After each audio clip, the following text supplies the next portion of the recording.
दोस्तों, आज इस वीडियो में 4 पहेलियाँ पूछी जाएंगी। हर पहेली का जवाब देने के लिए आपके पास 10 सेकंड है। जवाब के लिए अगर ज़्यादा टाइम चाहिए हो तो वीडियो को दरमियान में रोक भी सकते हैं। तो चलिए शुरू करते हैं। सवाल नंबर 1। पैर नहीं है पर चलती रहती, दोनों हाथों से अपना मुंह पोंछती रहती।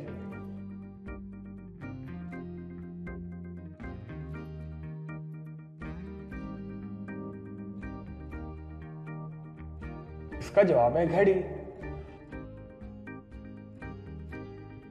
सवाल नंबर 2। हरा चोर लाल मकान, इसमें बैठा काला शैतान। गर्मी में वो है दिखता, सर्दी में गायब हो जाता। बताओ क्या?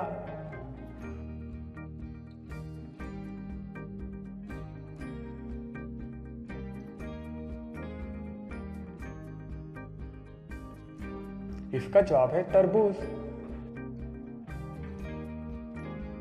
सवाल नंबर 3। गोरी दुल्हन पीले कपड़े, जिसके सिर्फ एक ही टांग, लोगों ने उतारे इसके कपड़े, इसने कुएं में लगा दी छलांग।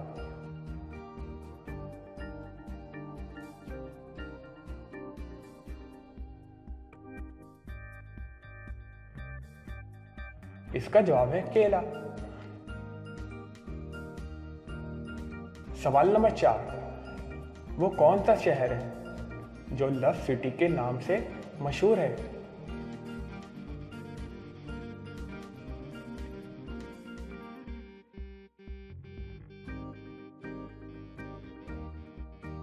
इसका जवाब है एंटीली में मौजूद वेरोना नाम का शहर।